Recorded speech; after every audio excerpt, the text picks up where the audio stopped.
Hello, and welcome to another episode of the Board Game Mechanics. I'm Katie, and with me, as always, is... Hey, everybody, what's going on? It is Jason. I know it's been a bit, everybody, and I apologize. Allergy season. I don't know if it's a cold. Both Jason and our youngest daughter have been hacking. He will try to edit those out from this podcast. I also am going to try not to cough. I don't know if my voice is much lower than usual. I got this smelly cat sound to it, but it does a little bit, actually. Sorry, everybody. That's just where we're at right now. But we didn't want to wait another week, miss another week, get too far behind our top 100 games of all time,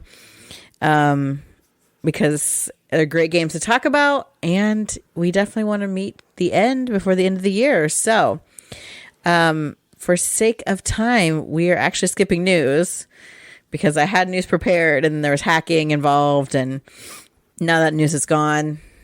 I mean, charcuterie's out there. There's some other stuff out there. Check her out. Okay, on to games played.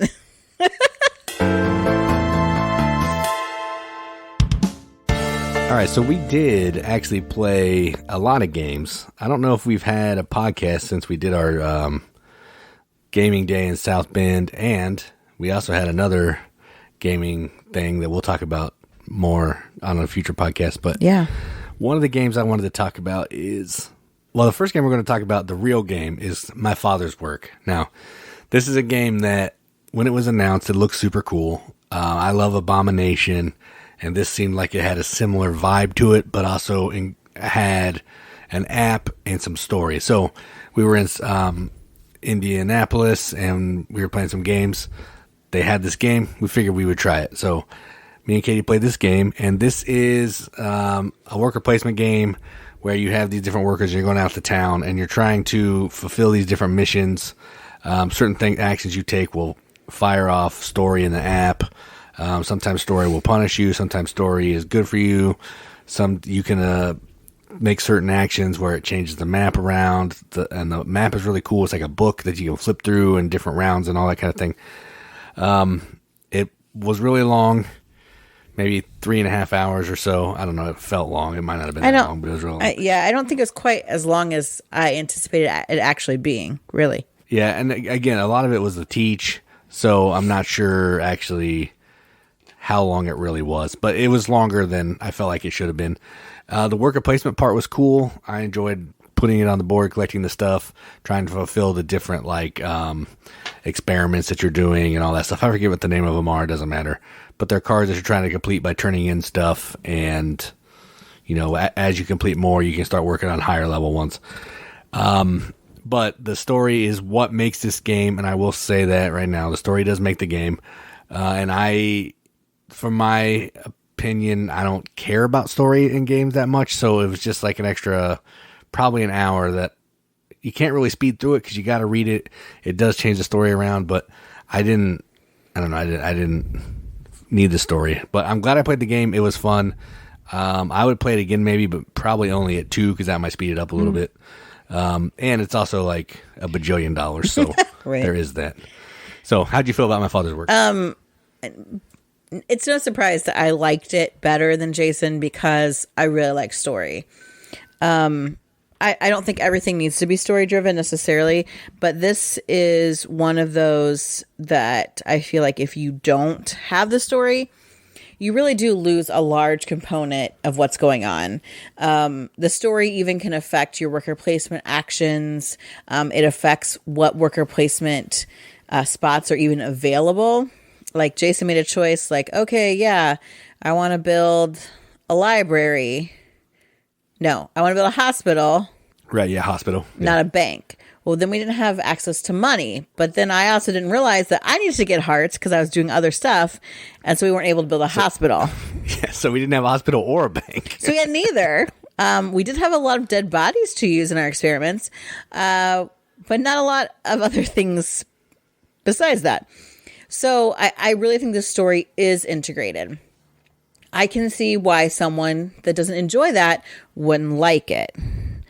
However, since consulting detective and things of that nature, I do really enjoy. I would certainly play this. It would be fun. I think it would be fun at any kind of player count, but yes, it would move quicker at a lower one. I think then you miss out some of the interaction of the worker placement spaces at that point. But it definitely is for a particular type of group. Someone that can handle longer games, with the story entwined. I think the reason Jason likes Abomination, yes, there is some story, but it's fairly arbitrary. It's mostly a means to an end, whereas this really is within the fabric of the game. And I really enjoyed it. I would love to play it again. I would love to have this, but I know it's not going to get played if we do. And since it's way out of our normal budgetary constraints, if someone else wants to bring it around and play it with me, sure. Yeah. I didn't hate it. I do think that if you take the story away from this, there's not, like, the worker placement is pretty simple and basic. The story really does make the game what you want to play. Like, cause every action has, consequences, right, basically. Otherwise it's another one of those, hey, like Lord of Waterdeep kind of is what I think of when I'm playing this. Just the game part, you're going to spaces, collecting stuff, and then fulfilling contracts. But the story is really what makes it come alive. And I get that. I understand that. It's probably just not something I want to keep coming back to over and over and over.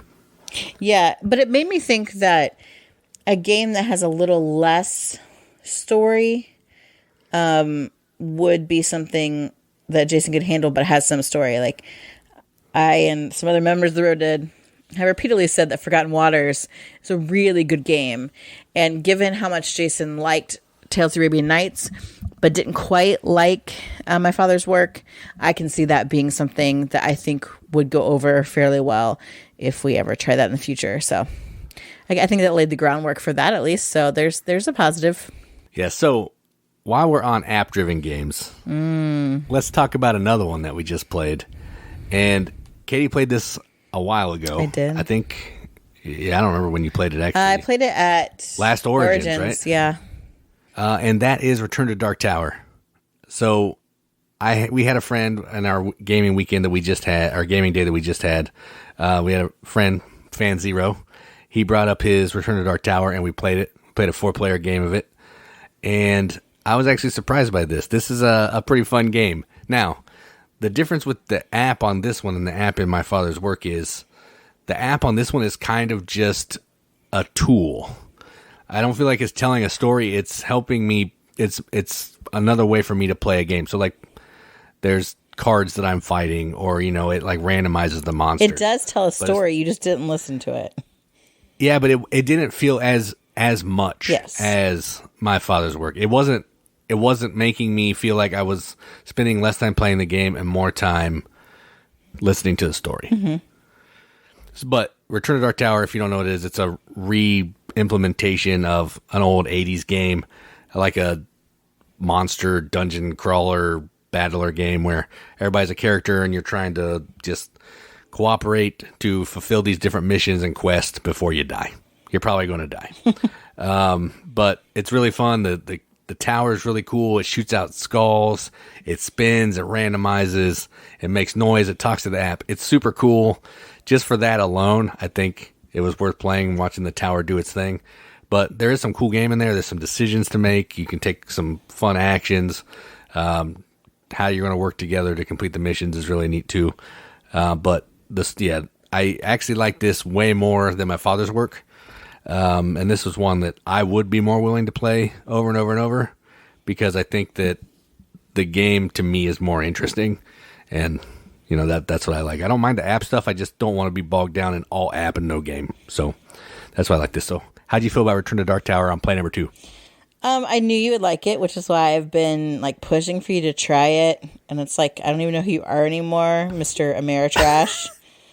Again, Sheesh. It's expensive, which is why I haven't tried it. It is expensive, which is why I'm like, dude, if you talk about my father's work being expensive, Return to Dark Tower is even more so, I'm pretty sure. Yeah, it's like $50 more. But yes, I really enjoyed it. I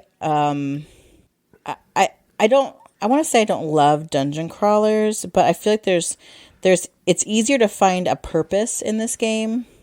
It's like, okay, I'm in this section. Oh, there's a crack in the skulls. Well, my player power helps me do that. So let's just, cleanse some stuff. Cool. That's my dealio. Like, I can do that. And that can help, contain things while other people are, fighting the big baddies or whatever needs to be done.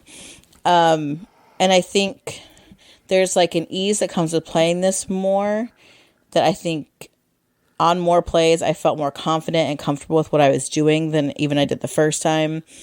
And I think this is one that a lot of people we game with, there is a novelty element to it, but I think they would like it, the cooperative nature of it. But yet the fact that we're all basically limited to the same sort of things keeps it from a ton of quarterbacking, keeps it a game that you can, get more people interested in, I think. And I think it would have a decent amount of replayability in our group should we ever spring for this. So I enjoyed it again. Jason will repeatedly tell you that I killed us, and that is sort of true. I actually wasn't going to bring it up this time. I was like, yeah, I'm going to go fight, because they're like, well, we need to fight this Empress of Darkness or whatever she was. I'm like, okay, yeah, I'm going to do it. And it's like, you have nothing to help you because she is not in your specialty area. Good job, go in and die. And I did. And I had a ton of corruption, and because she kept killing buildings in my area, and then I gave, in my kingdom. And then I gave more corruption because he was in the same area as me when I was trying to fight her. And it was just, that was the end. That was it.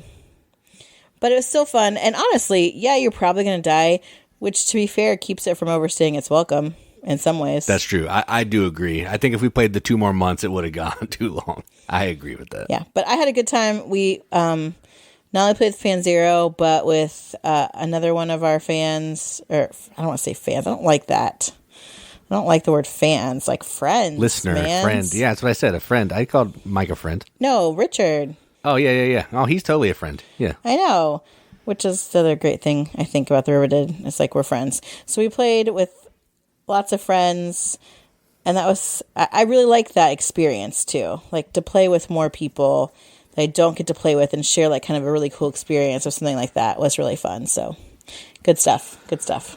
Yeah, my only complaint was, like I said, at the after we were done playing, is some of the little monsters, not the big bads, just feel arbitrary, and they can be ignored, and I don't know, they didn't feel like they were important or necessary. But aside from that, I thought it was a good game.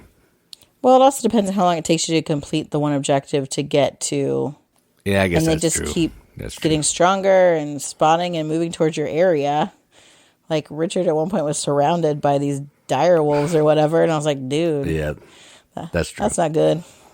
It was getting dire, but oh, please stop. You took a good thing, and you ruined it. That's what I do. All right, so enough about these games. Let's move on to what we all care about, and that's top 100 games of all time. Okay, in the top 100 games of all time, this episode we are at numbers 85 through 71. I mean, we're quickly approaching like the upper 50, which that's some high quality games there. Faux show. And my number 85, no exception. I don't want to say this game was on a hype train, but I kind of thought it was. I'm like, how can it be that good? And then I played it and I was like, it can be that good. And that game is Scout. Scout, deceptively simple little card game. We, of course, have the old and busted version. The new version has arbitrary theming of like a circus or something. Yeah, you're scouting talent for a circus. Yeah, I don't know. Ridiculous. But I actually like the colors scheme better on the new one. I don't like the color scheme in the old one. But this is like it's a ladder game? What do you call that? Is that what you call that? Shedding, maybe? Sure, shedding, whatever. You pick up your cards. They stay the way that they are. You can choose once, up or down, and then you start trying to get rid of them. And in order to get rid of your cards, you have to play more than the person before you. Sets and sets and runs. Again, Midwest kid. All the people we play with love this because they get that kind of a game. it's just so compelling. It's ridiculous how good this game is for just a little card game. And you're just like, play it once. You're like, yeah, let's do it again. Let's do it again. I think we actually played this with my grandmother, who notorious is like, I'm too dumb for games, even though she's like one of the smartest women I've ever met in my life. And I think she did catch on to this finally and was whooping me. And I was real mad. But it is definitely a game worth picking up, I think, for the holidays, because it's so easy for people to pick up. Card games are such a great place to start, and it's fun. It's so fun. No matter if you're an experienced gamer or just a noob. So my number 85 is Scout, and you were supposed to start. Dang it. Yeah, it's okay. I just figured you were going to go first on each of them this time. That's fine. But either way, my number 85 is also Scout. Everything Katie said, it's fantastic. Really fun card game. We played it a ton. Everybody likes it. If you don't, you're wrong. I'm not going to belabor the point. So my number 85, same as Katie's number 85, Scout. That is like our first crossover and like the same one, no doubt. That's crazy. That is crazy. My number 84 is another card game. This is like, I think last week it was the era of like party games. This list is card games. So my number 84 is a card game that I can't get enough of. Apparently there's like a little mini expansion. Gotta hunt that down. That is Seesaw and Paper. Oh my gosh. Again, card games work so well for me because I grew up playing cards. For people that I try to get into games, because we love euchre in the freaking Midwest. And Seesaw and Paper is not a trick-taking game. So it's got this really great, like, I don't want to say it's not old maid, but it's got classic card game vibes, like kid card game vibes. But it's gorgeous. And it's fun. You've got these different types of cards that interact with each other. Your shark and your swimmer, your fish, your crabs, your boats. Everyone we play this with has just loved it. Multiple people are like, what is that game? I have to buy it. I just actually was at a funeral recently, and I ran into someone who's like, what's the name of that origami game that we played? Because I want to buy it. And I was like, here, let me send you the link. It is on Amazon. So if you don't have Seesaw and Paper, you need to get it. The turns are simple. I either draw 2 cards and keep one and discard one, or I take 1 card from a stack. If I have any of the like special pairs, they get played down. I do a special action. Otherwise, I hold things in my hand until it looks like I can score. 6 points. 7 points. That's it. But man, the choices, like the agonizing decisions. Do I keep this? Is that going to come up later? Am I going to get some more octopus? Am I going to try for the mermaids? Oh, so good. And I've seen a mermaid win. I know. I was so bummed I missed that. I've seen a 4 mermaid win. Blew my mind. So it's so good. Again, a simple game with great choices, great fun, great way to get people who aren't into the hobby to play. For your holidays, I would get Seesaw and Paper. My number 84. Yeah, that is a good one. All right, so moving on from a card game to a really big, beefy beefcake. And, sorry, no, you went first, not me. Just kidding. Spoiler, my number 83 is a beefcake. My number 84 is a dice drafting game and deck building game of sorts from Wolfgang Warsch, the designer of Quacks of Quedlinburg, and it is called Taverns of Tiefenthal. And this is, what I said, you're drafting dice, and you're using those dice to basically build up this tavern that's in front of you. And you're trying to upgrade so you can produce more beer, you get better customers. You're trying to acquire different customers to come in, or get different workers that will come in to help you get more dice, different colored dice. You may be able to get coins. You may be able to get these different kinds of scotches, which are like special things that help you move around this track. Rolling dice, collecting things. What? It's schnapps. Oh, schnapps. Yeah. Yeah, what I say, scotch. Yep. Yeah, it's schnapps. But yeah, it's super fun. It's not a super deep game, but there is a lot going on because that player board, there's like 5 modules. You can turn them all on or off, whatever you want to do. And the more modules you have in, the more complex it gets. Still not like crazy, but lots of stuff you can do just from a single die that you're drafting and then placing on your board when it's time. It's super fun, and I like it. We don't play it a ton. I don't know why. I mean, we have a bajillion games. That's probably why. But I do like it. So my number 84, Taverns of Tiefenthal. Yeah, I think I had that one on the 100 outside the 100. My number 83 is a game that we don't own, and I've really been looking to get it. And it's a train game. And I was like, train games. But this one really surprised me. That's Maglev Metro.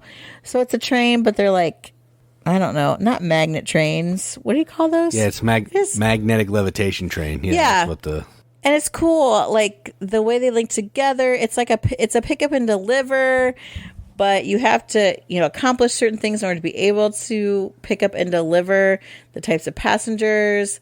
Like, it's just a really neat train game. And they made some new maps, I do believe. Yeah, 2 or 3 new maps. Yeah. Which to me is like, man, that makes this replayability good.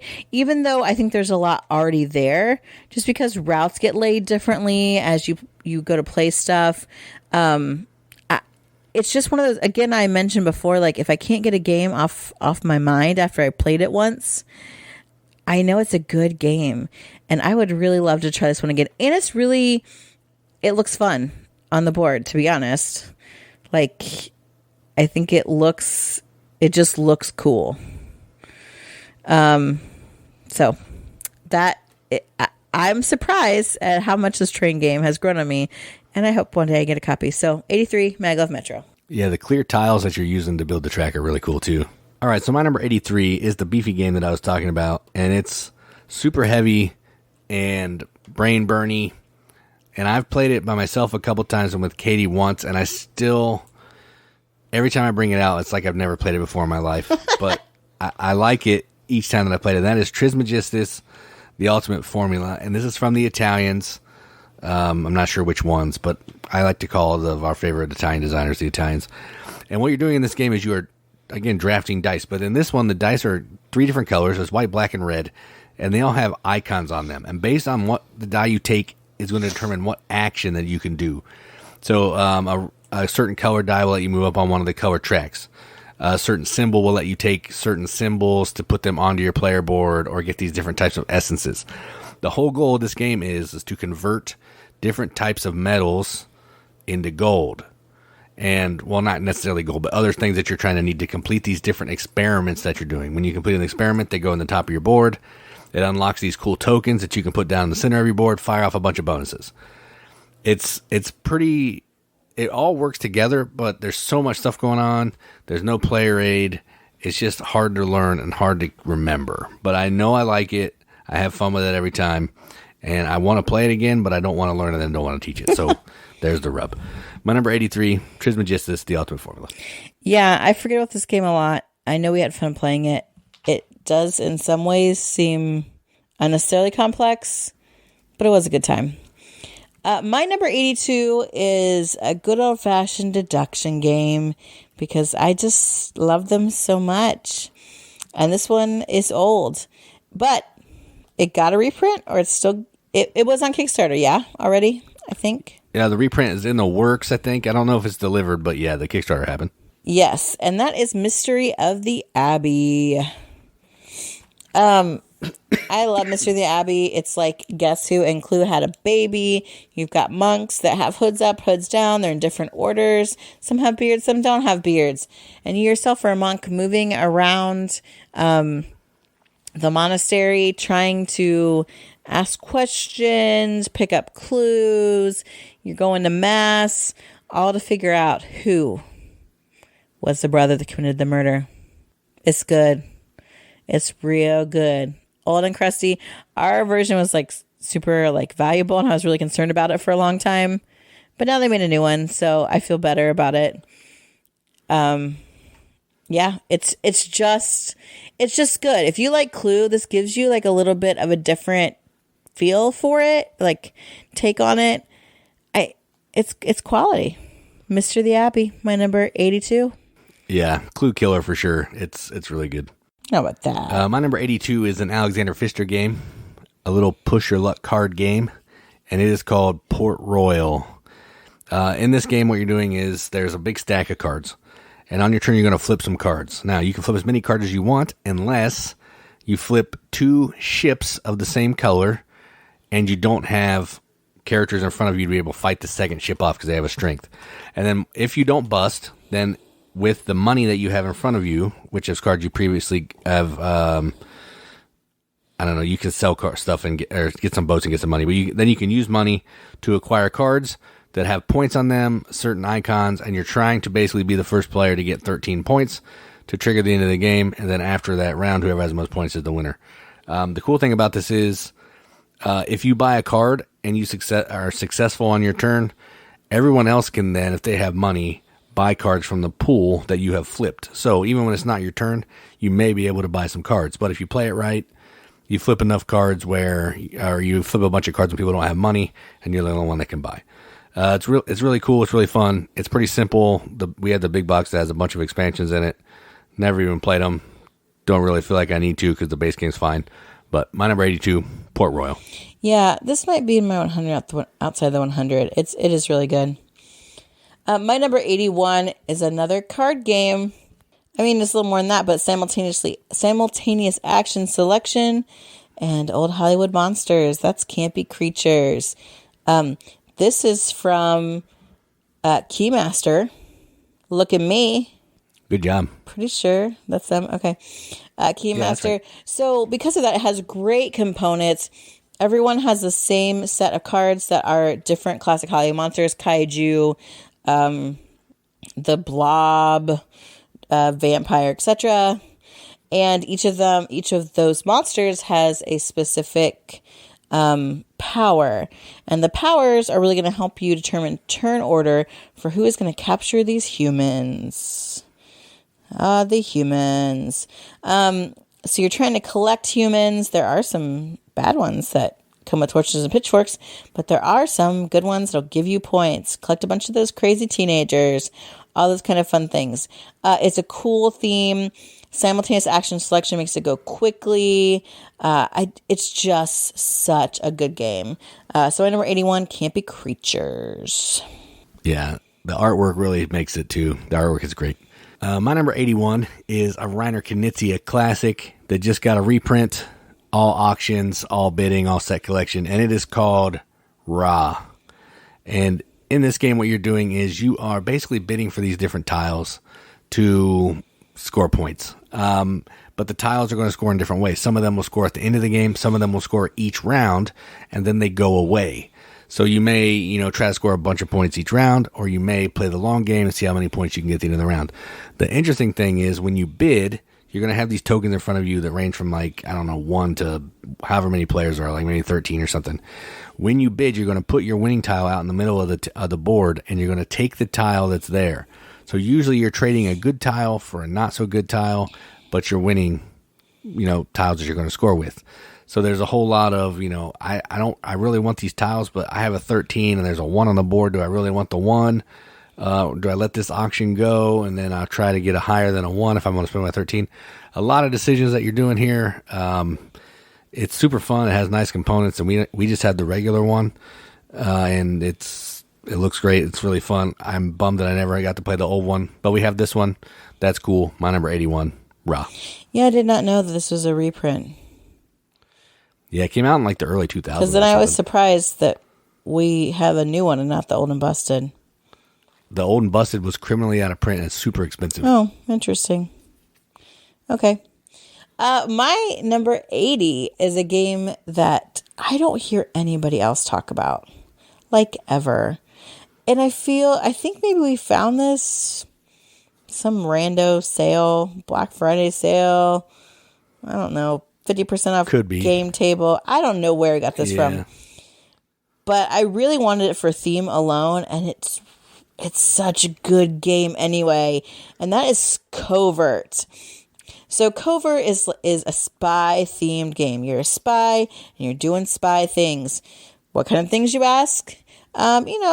figuring out like the lock code to a briefcase, maybe getting yourself a shoe phone, moving some information back and forth around the map, those kind of spy things. You're using this dice placement. Well, yeah, I would say dice placement.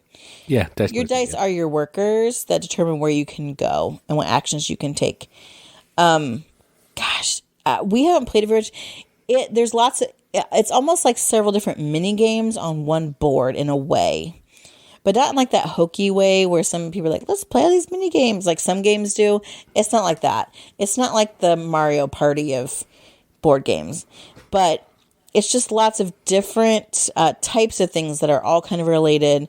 And you're kind of, so they're not difficult to do, but getting the things you need, making those dice work for you at the time, if someone else maybe blocks you out or something, that's really key in this game. And I always feel like Maxwell Smart and Agent 99 when I play it. It's so good. So my number 80 is Covert. Yeah, it's a really good game. I'm not sure where it is on my list, but hopefully it's at least on there somewhere. Who knows with you? Yeah, who knows? My number 80 probably would be higher if we played it more, but we've only played it, I don't know, once or twice. And that is Venice. And I think you talked about this on a video. I think sure. I did, yeah. But Venice is the second game in the series from Brain Crack. We actually have Florence, which we haven't played. We'll get to it, hopefully. But in Venice, what you're doing is you are gondolier drivers. Gondoliers. The gondola is the actual. Okay, yeah. Yes, you're gondoliers, and you're driving around these gondolas, and you're trying to basically collect different resources to fulfill contracts. So it's a pick up and deliver game. The interesting thing is when you go past a building, you can dump one of your workers off at that building. And as you go past the building, the workers are going to age and make the action of going past that building better. So every time you go past a building that has a worker, you collect the stuff from that building. The tricky thing is if you pass another player's gondola, you're going to get some intrigue. And this is one of those games where whoever has the most intrigue at the end of the game loses. No matter how many points you have, you were terrible and you lost. And I love that. It's got some sweet components. It's really fun. The board's a little small, but that's not a big deal. If you like pick up and deliver and you like a little bit heavier pick up and delivers, check this one out. So my number 80, Venice. And if you like cool components, because it's awesome to make those little boats go around with stuff on them.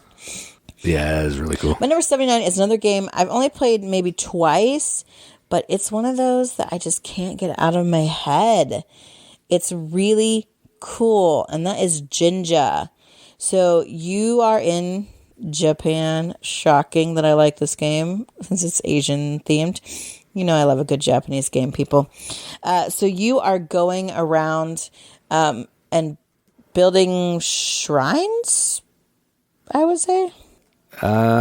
They're like shrines. There's some buildings. Temples. The word Jinja actually in Japanese just means one of those specifically.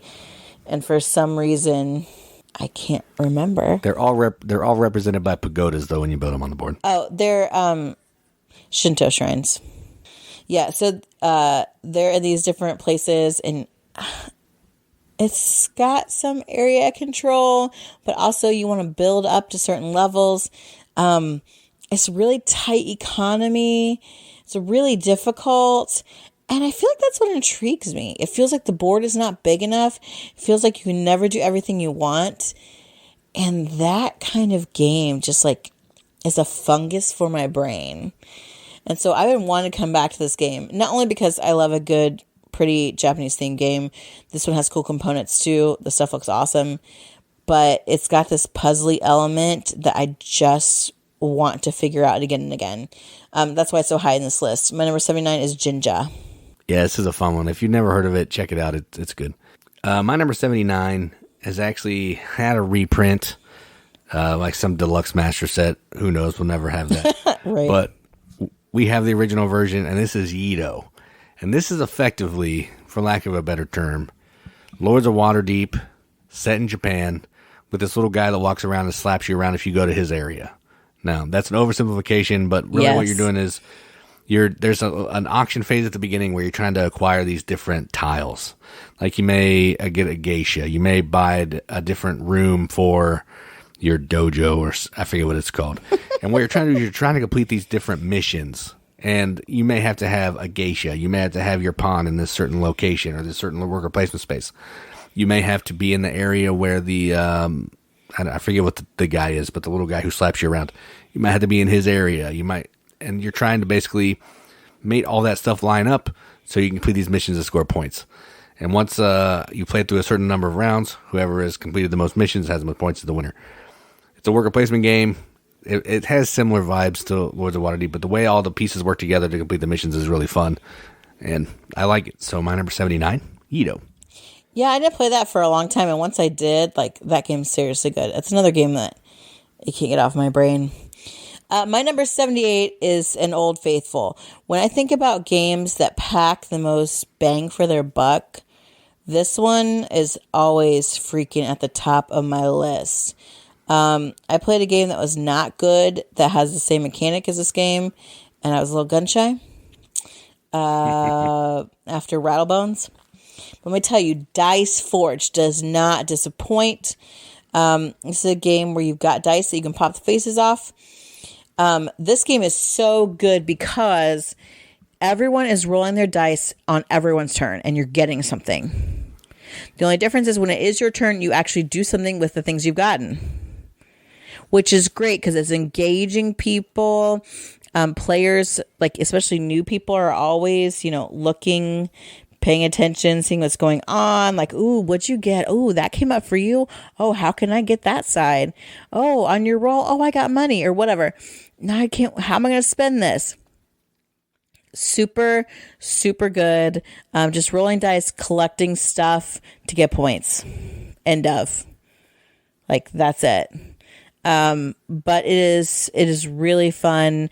Actually really inexpensive for how good of a game it is. So that is my number 78, Dice Forge. It almost feels like it should be a Buffalo game. Yeah. It's wow, this is great components, great production, and it's cheap. Weird. Yeah, it is weird. All right, so my number 78 is actually a game that I don't even know how many people know what this game is, but I don't know. Every time I see it on the shelf, I want to play it, and I've actually played it a decent amount. I played a lot. And it's a fantastic game. We have all the expansions, and it's called Dark Tales. And this is basically, it's just a draw a card, play a card style of game. That's what this is. But it's set in different fairy tales with really cool art. It has generic fairy tale if you just had the base game, but you can have Cinderella, Snow White, Robin Hood, or Little Mermaid. Red Riding Hood. Red Riding Hood and Little Mermaid. Those are the 4 expansions. They just add some extra cards. But basically what this is a game about building tableaus. And there's going to be different kinds of tableaus. There's going to be a center tableau that sometimes when you play a card, you play it to the center. May score you points. There's a tableau in front of your own, you that may score points based on what you have in front of you, what other players have in front of them, what's in the middle. And you're just trying to play cards as efficiently as you can to score the most points. Everything gives you points. Every card you play gives you points. It's like a Feld card game is what this feels like. And it's super fun. All the expansions tweak some rules, add some really new wrinkles, and some of them are a little more different than others, but they're still super easy to integrate. It's a fantastic game. It's super fun, and since it feels so familiar to a regular card game, most people can pick this up and play it pretty easily. So my number 78, Dark Tales. Yeah, this one's good. I don't know where it is on my list. I'm sure it's on there somewhere. You talked about a big beefy game. My number 77. It's one of the beefiest out there from our dear friend Uncle Vital. We're not really friends. I just wish. The game is Lisboa. The first time I played this, I thought, I am the biggest simpleton that's ever walked the face of the earth. I have no thoughts in my head. I finally realized that I've met my match. It was a terrible experience. I'm I don't know what I'm doing. I don't get what the heck is going on with this game. Why did you make me play this? Also, meanwhile, the designer is watching me live play it, and I'm like, oh God, this is awful. Since then, I have played it several times. Do I know what I'm doing? Not completely, still. I at least have a direction on where to go in this game. Oh my gosh. In Lisboa, you are rebuilding Lisboa. But you're doing this by like getting stuff and selling it on boats, but also by putting buildings out, but having these buildings by other things, and talking to these like sometimes the queen, I think it's the expansion, and like these magistrate dudes and stuff. I don't know. There's like a whole player guide that's like a basic pamphlet because you need that. But I come back to, I guess this is either card games or games that are tricky. This game just keeps me thinking. I keep thinking, oh yeah, maybe I need to do this more, or I should have tried that instead. And then again, like all Vital games, I'm like, okay, I want to get this building here. How to do that? Okay, well, you need some influence here. Okay, well, how do I get that? We need to have money. Okay, well, how do I get money? Okay, we need to sell stuff on boats. Okay, well, how do I don't even have a boat. Okay, where do I get a boat? Like, that's just how his games work. So I go in never really expecting to win, just expecting to try to gain more understanding of the game every time I play it. It's cool. It's good. I think that is the artwork vintage trait on this. Eno Tool. Eno Tool. I was like, no, it's the other guy. Eno Tool artwork looks really cool. Everything looks like old dudes with wigs on money. It's a really good, if you want a challenging game that'll just eat at your brain. Number 77, Lisboa, that's where it's at. Yeah, and Vital sort of said it best. All you're doing on your turn is playing a card. Right. But then from that card where you play it, it fires off a bajillion other things. But yeah, it's a great game. Hilarious, Uncle Vital. Hilarious. So what number was that? 77? Yeah. Yes. All right. My number 77 is not a big, heavy game, but it is a fun game, and that is Camel Up. And we have the original version and the Super Cup expansion, which lets us play it up to 10, which is pretty cool. I would probably never play it at that because you could play like 3 whole rounds before somebody could get a turn. But this is a racing game of sorts where you're betting on camels who's going to win the lap and who's going to win the race. That's the gist. And you're trying to place your bets carefully, correctly, to have the most money at the end of the game. The expansion adds a cool thing where you can take a picture of a camel, and if it goes past the camera, you get some money. It has extra dice that you can throw in there to make the last place camel move a little more. It's a great game, super fun. There's a new version out, same game, just different art, whatever vibe you like. But yeah, if you haven't played it, check it out. It's a ton of fun, chaotic, but I like it. So number 77, Camel Up. Yeah, it's good. It's good. My number 76 is a game we haven't played for a while, and I was like, maybe I'm not gonna like this, but it's really grown on me. And that is Smartphone Inc. I mean, it's good, like it's just I don't like economic games, which I think seems weird because I would definitely say this is like an economic game. But there's just such interesting things happening. Because it's not like, oh, I'm just trying to yes, I am trying to price things. But I'm also like trying to get what I think people are like, get things that people are going to want in order to buy my smartphones. I want stuff that's like reasonably priced, but I also want to make money too. So that's a balancing act. Deciding like how I'm going to go about getting the things I need. Am I going to branch out into someone else's like market share? How are they going to feel about that? What are they going to do? There's these goals you're also trying to get. I mean, just lots of really cool stuff happening in this game. I think there's a lot of,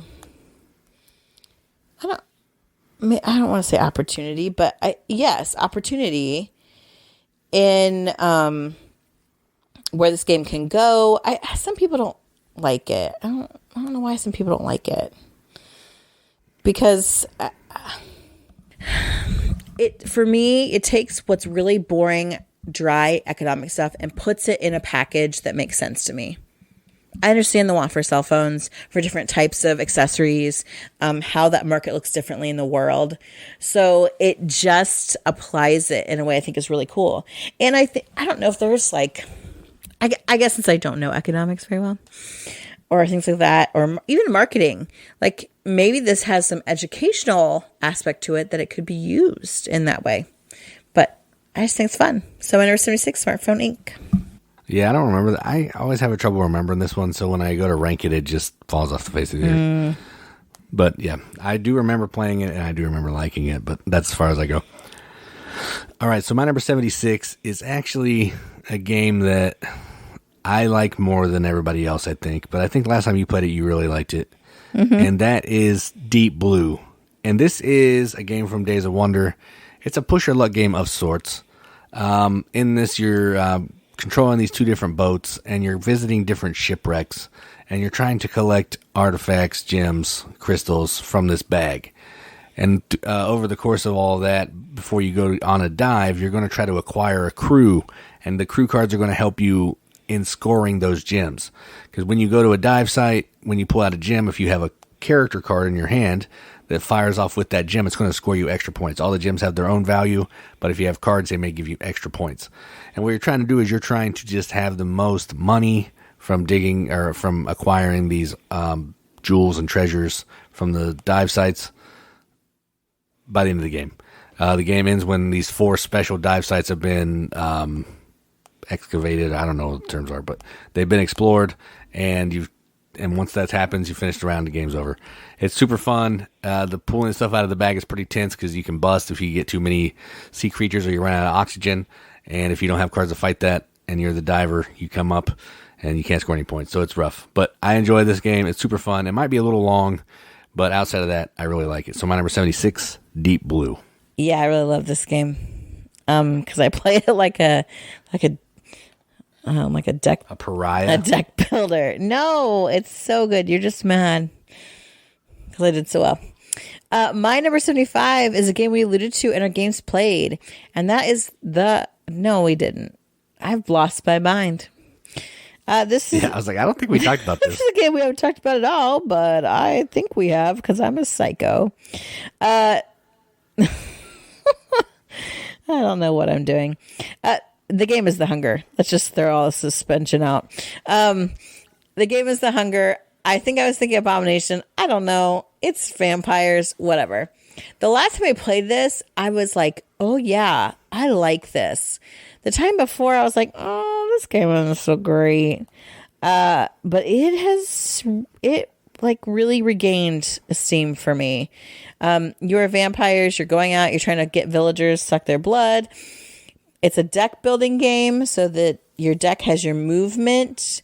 It also then contains the mortars that you suck blood from. Some of them are a little spicy. And you got to go towards water. Some of them are drunk, so you stumble around a little bit because they're blood alcohol level.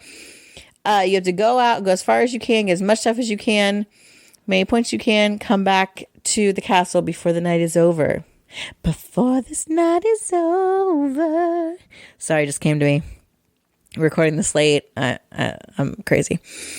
It is really fun. It has cute artwork. Makes this lighthearted tone of vampires. I love a good deck builder. This does it in a really unique way. The last time I played it, I super enjoyed it. It's probably why it moved up this high to my number 75, The Hunger. Yeah, I think the more I play this, the more I like it too. It's tight. I like how tight it is with the actions and all that stuff. Tight like a toy, girl. Tight like a toy. My number 75 is an old and busted Euro game. Hideous box. Not super great art and components, but it's a fun game, and it is Zooloretto. Mm-hmm. And this is a game about, it's a tile drafting game of sorts, but where you're trying to get different or types of animals in a certain pen in your zoo. Zebras can be with zebras. Monkeys can be with monkeys, all that kind of thing. But the way that it works is you're going to draw a tile out of a bag and put it on one of these trucks, which is equal to the number of players. So if there's 4 players, there's 4 trucks. And then, or you're going to take a truck that has however many tiles on it. Could have 1 tile, could have up to 3. Once you take a truck, you're done for the round. And then you're going to take all those tiles from the truck and build them in your zoo. There could be like kiosks, like food court stuff. But you're just trying to get animals into the pens to score points. You want the pens to be full. If you can't place an animal, you can put it in your barn, but every species of animal you have in your barn is worth negative points at the end of the game. It's super fun. It's really simple. It's easy to teach. It's easy to play. We do have an expansion that we haven't played yet, which I would be interested to try because I'd probably like it even more. But as it is, by itself, Zooloretto is my number 75. I mean, who has never been like, you know what? If I had a zoo, this is what I would do. Joe Exotic thought that. Oh my gosh, we're not talking about Joe Exotic. My number 74 is a hard to find game, so I've heard. Jason worked hard to wheel and deal for this one, I believe. And that is the Lord of the Rings, the Two Towers deck building game. I love deck builders. I love the Lord of the Rings. Do you like this one better than the first one? Nope. Spoiler. Okay. I sorry. don't. I didn't realize you had them both on there. I thought it was like a placeholder. It is not a placeholder. They made a game for each of the movies, this uses the movie art, which I guess the movie art is actually definitely better than some of the book art renderings I've seen. But the movies are not better than the books. I will lay that out now. Not the movies aren't great. So this has all the great stuff, all the great characters from the Lord of the Rings movies. The deck building is like quality, man. There's like great interplay. You have your own character that has a special player power, and that can combine off different types of cards. You've got locations that stay out in front of you with ongoing powers. I mean, there is a lot of like really cool stuff going on in this deck building. For the Two Towers, there's actually a separate side deck that's the wall. And so it's like at Helm's Deep. They're trying to breach the wall. And so there are periodically times like the game is punishing to pretty much everyone. But I think that's just an added element that makes it really good. This is, I don't know, Ascension style. Is that what this is or no? Yeah, Ascension. Yeah. Okay, where you're gathering up enough points of some type to take out the big bads. And then the big bads like group ambush all of you and it sucks. But yeah, it's good. It's good. I really have enjoyed this. If you can get your hands on a copy, if you like deck building, quality deck builder right here. 74 Lord of the Rings, Two Towers deck building game. And if you have the Return of the King one, hit me up because that's the one we need. We will make a trade. Yep. I got a couple kids that I can trade you. Just kidding. I'm kidding. My number 74 is a little 2-player game that Katie finally played. Or no, we played when we first got it, but we just recently played it again. Played second season. Yeah, we played the second season. And it is called Lawyer Up. And the second season is just more cases. It's the same stuff, just more cases. And this is a 2-player only game. I think in the second season there may be some way to do a co-op of more than 2, but it's a 2-player only game where someone is taking on the role of the prosecution and someone's taking on the role of the defense, and you are trying a case. And depending on the case is going to determine how you're going to win. In the one we played, I was the defense, and I had to figure out a murder weapon, a scene, and a murderer before Katie could judge or get all of the jury in her favor. Or if by the end of the game I had at least one juror in my favor, I would win. So you're doing that by playing cards in the center of the table, kind of like it's like a tug of war where there's a card in the center and you have to play an icon from a card in your hand that matches an icon that's on that card already. They may have some influence on there, and whoever has the most influence wins that witness, which lets you sway the jury and all that kind of thing. There's a little more to it, but that's the gist of the game.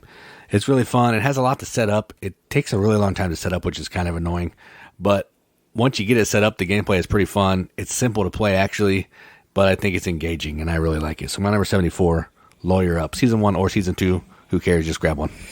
Yes, I did like it when we played again. I remember. It was good. My number 70, yeah, we're all the way, no, 70, what? 73. I thought I heard you just say my number 71. Maybe. If I said 71, my number 74 is Lawyer Up. How about that? Yo, check out the replay. My number 73 is a crossover on this list. Because Jason asked if I like this game, and I do. I clearly didn't look any farther. My number 73 is Deep Blue. This Days of Wonder game. It has cool components, too. I don't know if Jason mentioned that. The components on it are cool. There's like this diving bell. It looks like a big gray tank. The artwork is cute. The gems are pretty.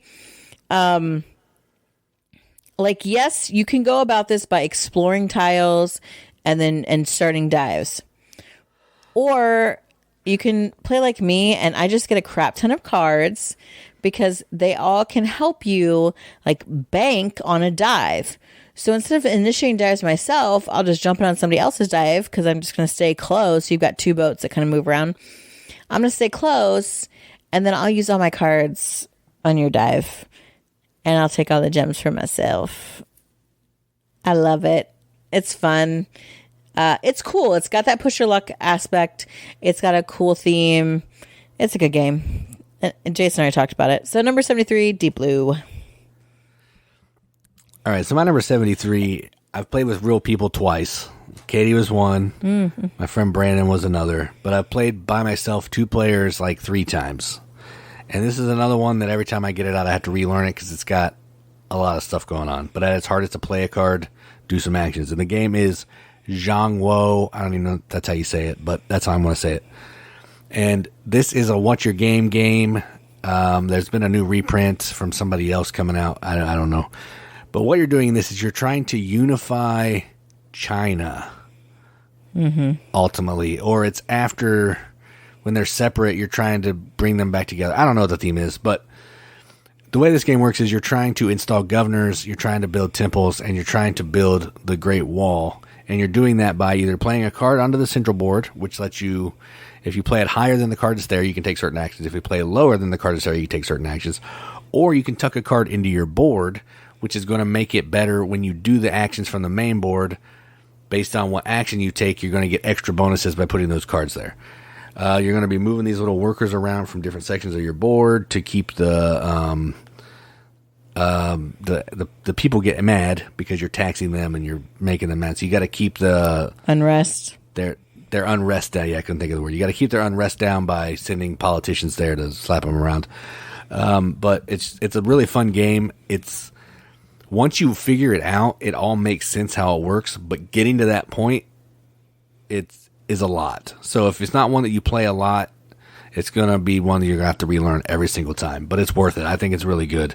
So my number 73, Zhanguo. Yeah, it's hard. It's doing games that are hard. And again, games that, oh boy, I keep thinking about, but I don't know that I understand. My number 72 is Clinic, Deluxe Edition. I don't know that it matters. It's the Deluxe Edition, honestly. I don't know if they're. I think is there a non-deluxe? I don't know. That's just how you put it in the ranker, and I just went with it.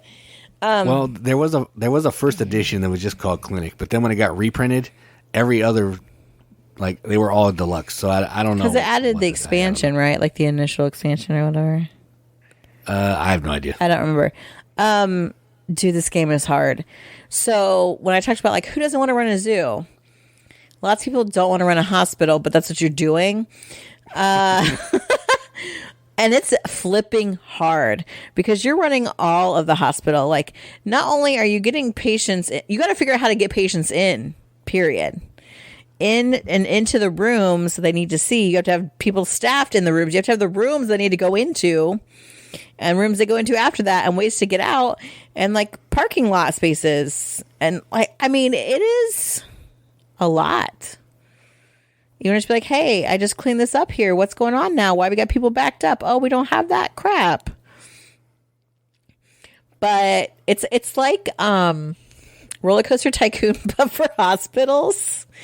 Yeah, that's true. Because like you're managing all the stuff, like Roller Coaster Tycoon, and then you turn away and like, oh, someone that got flung off this ride. Shoot, we got to help them. That's what Clinic is like. Only it's a board game. There are like 6 expansions or something to this. In a campaign, yeah. It's insane. Why? For the love of God, why? Like a campaign, I'm like, okay, sure. Otherwise, this game is so much. It's so brutal. There's so much to think about. The planning ahead. What do I need? I can't let stuff get out of control. But that very aspect is what makes me be like, okay, I can do it better. I can be more efficient. How can I be more efficient? What can I do instead? What should I have there? Like that just keeps me coming back, keeps me intrigued by this game. And that's why it's so high for being such a brutal game. So my number 72, Clinic. Deluxe or not. Yeah, this is like, not only is it hard, like it makes your head hurt afterwards. Yeah. Like I don't mind like a V-Tal game. My head doesn't normally hurt, but this one is like, I've only played this a couple times, and I always want to keep playing it. Then like, do I really want to go that headache again? Yeah, it's rough. So my number 72 does not give me a headache, and it's a little bit easier to understand. It is called Crusaders, Thy Will Be Done, and this is effectively a Mancala style game where you have this player board in front of you with these little like tokens in it, and you're picking up all the tokens from a section. That's the action that you're going to take, and then you're going to be distributing one around to spread them out to make other actions stronger. And what you're trying to do is you're trying to move your like explorer or crusader, I guess crusader, hence the name, across this board to battle other people that are there. I don't know who they are. Who cares? They're tokens. And you're killing the tokens. You're getting some bonuses, some points, and then you're able to build one of your buildings in that location. There's a bunch of different types of buildings. Each of the buildings are going to do different things for you, unlock different bonuses. And you're just trying to get as many points as you can before the game is over. It's really fun. It's easy to play. It looks fantastic on the board. Nice components. Nice player board. And I love Mancala stuff. And that's kind of why this one's up here, because the Mancala, it's all I think about. That's the one part that I remember more than everything else. But anyway, my number 72, Crusaders, That Will Be Done. Yeah, I don't know. Like, I think the way you choose your actions is cool, but I don't know if actually carrying them out, I like it as well. I need another go at this one. My number 71, and the last one for this episode, which is good because I feel like I've dissolved into madness and I'm starting to cough, is a card game. But this card game is actually a tableau builder of sorts. Engine builder? Both? Yeah, probably both. Yeah, and It's a Wonderful World. This game, like, Jason infamously played it once and got like 3 points or something, and it was like, I hate this game. This game sucks. Blah, blah, blah. It was awful. And it was the worst gaming experience of my life. Like 100%. And then we played it again with like a lot, like the max player count, maybe like 7 or something in Origins once. And I got 4 points, but I wasn't mad about it. Just because I think you need to play this game once to see like what you need to do, because you just don't know. So it's also a drafting game. You're drafting these different buildings, I guess. Yeah, they're all buildings that you're trying to build. I don't think they're all buildings. I didn't think. I thought some of them were like, maybe they are. Or like technologies, whatever. They're cards you're trying to build. Yeah. Cards you're building. Cards also generate resources to build other cards. And you're trying to just get points from said cards and things that you've built. But when you first start playing, you don't really know what to keep. You don't really know what to let go. Like, you don't know what's possible. So the more times I play this, the better this game gets. We also got an expansion. Have we played that yet? Yes. I played one by myself. It's like a campaign type deal. That I would like to play, because I do like the game a lot. I like the way like you can have types of buildings that will score you points, and then you can like use them then again in a different way. Like, I love that in-game scoring. I'm not so good at like the majority part that you're trying to get with the different types of resources, but the other parts of the game just really intrigue me. I really think it's super fun. I really like. I don't love a lot of drafting games. I don't think. I guess if I thought about it, maybe I would surprise myself. But this one I think is really good. So my number 71, It's a Wonderful World. And my number 71, and the last one I'm going to talk about, is a game that I've played, I don't know, 2 or 3 times. I don't think you've ever played this one. Well, maybe you played it once. Yeah. And this is Lewis and Clark, The Expedition. And this is effectively a game about Lewis and Clark. They're the ones who try to do the Northwest Passage, right? Yes. Yeah, so you're trying to With map that out. In Sacagawea. And what you're trying to do here is it's a worker placement game of sorts where you're going to be getting these, they call them Indians, but we'll call them Native Americans. You're going to be getting these figures, and then you're going to be putting them down on the board. But the interesting thing is when you place them, they're now on the board for other people to take. So they're like a communal pile of workers, which is really cool. And the more you use, the stronger the action is. And then you're playing cards down in this tableau that's going to, produce goods. And eventually you're going to have to pick them back up. Some of your cards will fire off the icons of other players' cards. And you're trying to move down this path to get to the fort that they were trying to get to. And whoever gets there first, because it's a race. It's a really slow race, but it is a race. And whoever does that first is the winner. That's it. Some really cool mechanisms. I haven't played it for a minute, so I forget. But the card play is really interesting. The art is Vincent Dutrait. It looks great on the board. I love worker placement stuff. And I like the games where whoever does something first is the winner. Katie's not huge into that, but nope. I like it. So that's why this one's up there for me. So my number 71, Lewis and Clark, The Expedition. Okay. So I'm going to give you a quick rundown again in case you got lost, fell asleep in the middle. I know I did. Of my numbers 85 to 71. So I started with Scout.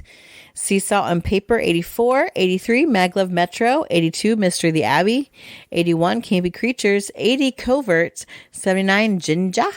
78, Dice Forge. 77, Lisboa. 76, Smartphone Inc. 75, The Hunger. 74, The Lord of the Rings, The Two Towers deck building game. 73, Deep Blue. 72, Clinic. 71, It's a Wonderful World. All right, so my number 85 is Scout. My number 84 is Taverns of Tiefenthal. 83 is Trismegistus. 82, Port Royal. 81, Ra. 80 is Venice. 79 is Yedo. 78 is Dark Tales. 77, Camel Up. 76, Deep Blue. 75, Zooloretto. 74, Lawyer Up. 73, Zhanguo. 72, Crusaders. And 71, Lewis and Clark, The Expedition. All right. Thank you. There's some of you that are playing along in our social medias saying, hey, here's my list, my top 100, my 100 outside the 100.